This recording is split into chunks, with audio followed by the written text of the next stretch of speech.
bene data tugira ngo dusangire ijambo ry'Imana uyu munsi Imana iduhaye ubutumwa bwiza uko bwanditswe na Mariko igice cya 17 tugeze 26. Dusoma mu izina rya Yesu. Umusore w'umutunzi ageze mu nzira, umuntu aza aho ari yirukanka aramupfukamira aramubaza ati, mwigisha mwiza, nkore nte ngo mbone kuragwa ubugingo buhoraho? Yesu nawe aramubaza ati, unyitira iki mwiza? Nta mwiza keretse umwe, niwe Mana. Uzi amategeko ngo ntukice, ntugasambane, ntukibe, ntukabeshyere abandi, ntukariganye, wubahe so na nyoko. Aramubwira ati, mwigisha, ayo yose murayitondeye mpereye mu buto bwanjye. Yesu amwitegereje aramukunda, aramubwira ati, ushigaje kimwe, genda ibyo ufite byose ubigure impiya uzifashisha abakene, nibwo uzagira ubutunzi mu ijuru, hereko uzunkurikire.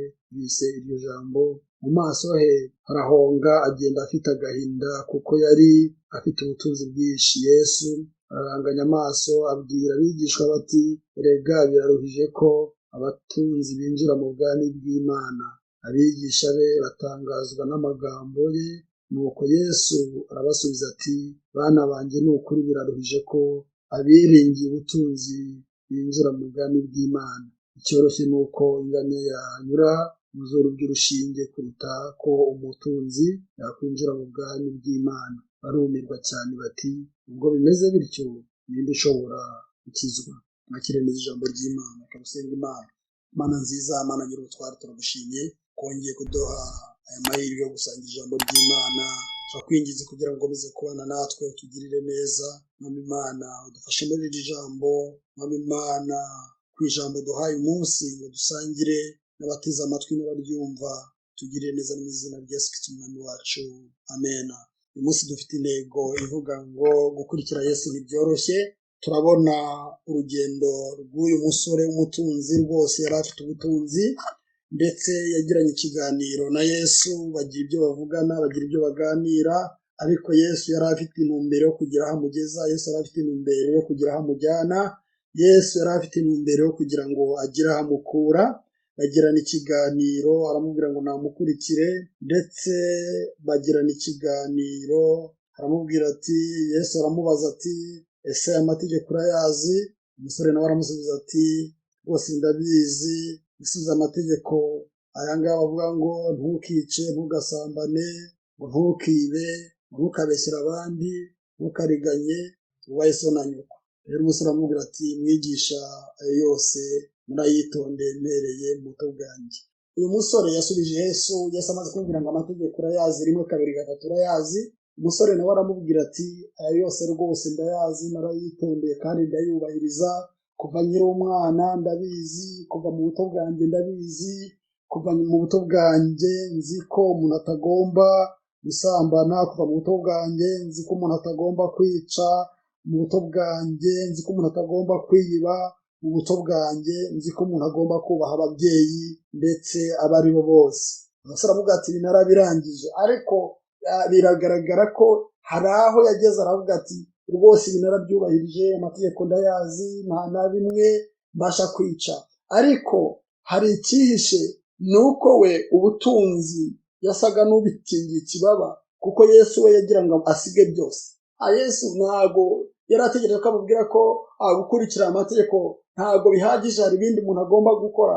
Nyuma y'uko uvuze ngo ntabwo ndi umusambanyi, ntabwo ndi umwicanyi, ntabwo ndi umunyagasuzuguro, ibyo ntibihagije. Ni ukuvuga ngo twabonye ko n'ubundi iyo wishe itegeko rimwe yose uba uyishe. Ni ukuvuga ngo kandi amategeko yose imbere y'Imana arangana. Kuvuga ngo ntabwo wiba ukora ibindi ntacyo bimaze. Kuvuga ngo ntabwo usambana ukora ibindi ntacyo bimaze. Yesu arashaka ngo twubahirize amategeko yose kandi tuyumvire kandi tubahirize. Yesu aragomeza kugirana ikiganiro n'uyu mugaragu ndetse n'uyu musore. Bene data, gukurikira Yesu hari ibyo umuntu areka. Bene data, gukurikira Yesu hari ibyo umuntu yigomwa. Bene data, gukurikira Yesu hari ibyo ugomba gushyira ku ruhande. Mwene data, gukurikira Yesu hari ibintu byinshi ugomba kubanza kurambika hasi. Gukurikira Yesu bisaba kutavangavanga. Gukurikira Yesu bisaba kutitiranya ibintu. Gukurikira Yesu ugomba kubanza kumenya ninde. Gukurikira Yesu ugomba kubanza kumenya ninde ngiye gukurikira, ndetse Yesu aguhamagaye uragomba kumenya uyu muntu umpamagaye ninde, ese arashaka ko nkora iki, ese arashaka ko tujyana he. Ibyo hari ibibazo byinshi ugomba kwibaza kandi ugacaho umurongo. Icya mbere uragomba kumenya ngo ninde umpamagaye. Icya kabiri ukamenya ijwi riguhamagaye. Icya gatatu ukamenya uwo ugomba gukurikira. Icya kane ukamenya n'icyo aguhamagariye kugira ngo ukore. Ese icyo ugiye gukora ni iki? Mu by'ukuri gukurikira Yesu ni urugendo rukomeza, kandi gukurikira Yesu bisaba igihe, gukurikira Yesu bisaba gahunda, gukurikira Yesu bisaba umwanya. Ntabwo ari ibintu ako kanya utekereza ngo uhite ubikora, bisaba kubitekereza, bisaba kubyumva, ukabigira ibyawe, ukabigira intego kugira ngo ubashe gukurikira Yesu.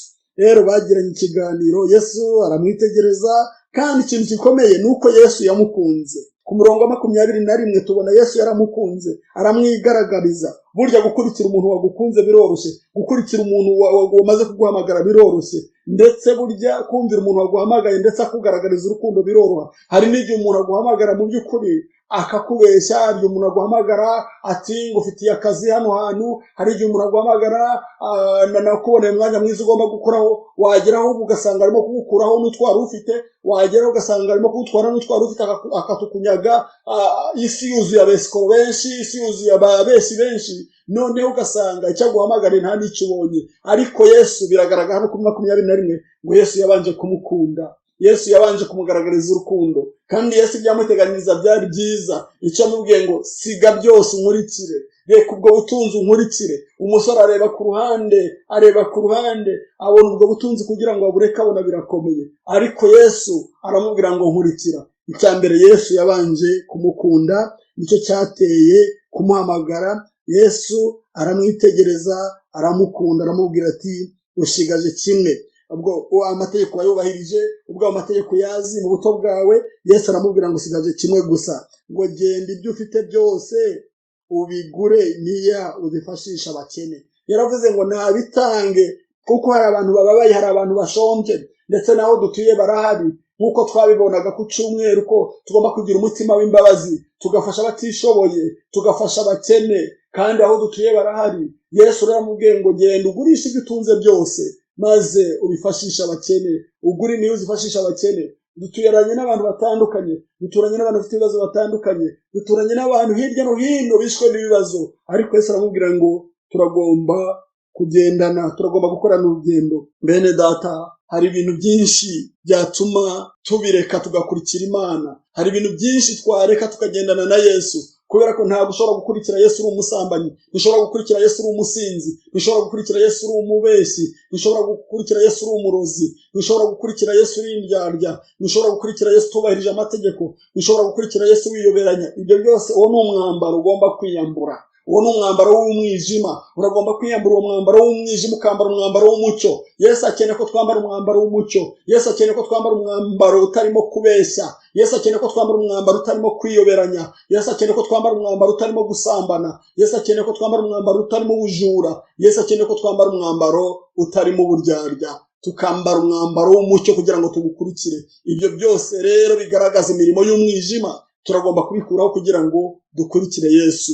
Kubera ko gukurikira Yesu ntibyoroshye, bisaba gahunda, bisaba igihe, bisaba umwanya, bisaba kwitanga, bisaba kugira ibyo wigomwa, bisaba kugira ibyo ureka. Kandi ngo wakurikiye Yesu azahabwa ubugingo buhoraho, ngo wagize icyo areka ndetse wagira icyo yigomwa azabona ubugingo buhoraho, ndetse ngo aba ababyeyi be, yaba ari we ku giti cye, ndetse ngo Imana izamukubira inshuro 100. Kuri wa munsi tuzaba turimo guhamagarwa, buri muntu wese amurikirwa imirimo yakoze, yaba imyiza cyangwa imibi. Ni ukuvuga ngo buri muntu wese afite ingororano ye, kandi buri muntu wese azabona ingororano ye. Hari ibyo rero tugomba kwigomwa, hari ibyo tugomba kureka, hari ibyo tugomba kwirinda kugira ngo tubashe gukurikira Umwami Yesu. Gukurikira Umwami Yesu biragoye, bisaba igihe, bisaba gahunda, bisaba umwanya, bisaba kwitanga, bisaba kwigomwa. Niyo mpamvu rero abemeye bose bakizera izina rye, ngabo yabahaye ubushobozi bwo kwitwa abana b'Imana. Kwitwa rero umwana w'Imana ntabwo byizana. Kwitwa umwana w'Imana bisaba igihe. Kwitwa umwana w'Imana bigira gahunda. Kwitwa umwana w'Imana ni urugendo. Kwitwa umwana w'Imana bisaba kugira ibyo ureka, kandi gazadukubira inshuro 100 abagize ibyo bareka, abagize ibyo batakaza muri uru rugendo, muri uyu muhamagaro. Niba hari ibyo wasize ukamukurikira, ntabwo uzabihomba. Niba hari ibyo waretse ukamukurikira uzabibona. Niba hari ibyo waretse, hari imitungo, hari amafaranga, hari ubucuruzi, hari amatungo, ukamukurikira, Yesu azabikubira inshuro 100 kandi azabikwishyura. Bene data rero, gukurikira Yesu ntabwo byoroshye, bisaba kugira ibyo ureka. Rwose n'uriya musore yaravuze ngo ibyo byose amategeko narayitondeye cyane, ngo mu buto bwanjye ngo ndabizi, ariko aramubwira ngo usigaje kimwe cyonyine. Rero ntiducumuzwe n'akantu kamwe, ntiducumuzwe n'akantu kamwe kari gasigaye kugira ngo twegere Yesu. Yesu akeneye ko tugirana ubusabane, Yesu akeneye ko tugendana, Yesu akeneye ko dufatanya urugendo. Bene data, kugira ngo tumukurikire, Imana iduhe umugisha kubwira ijambo, uteze amatwi uryumva, kandi Imana itugirire neza, Imana idufashe mu rugendo rwo gukurikira Yesu. Mana data, turagushimye, turaguhimbaje, twumvise ijambo ryawe, uburyo tugendana nawe, uburyo kugendana nawe bisaba igihe, bisaba umwanya, bisaba kwitanga, bisaba kwigomwa, bisaba kugira ibyo dukora, bisaba kugira ibyo dukurikiza, bisaba kugira ibyo tubasha gukora, kandi bifitiye umumaro buri muntu wese. Abatubona bakahera ko bagahimbaza baturi mu ijuru. Tugirire neza rero, komeze kubana natwe, udufashe muri byose, mu izina rya Yesu Umwami wacu. Amen.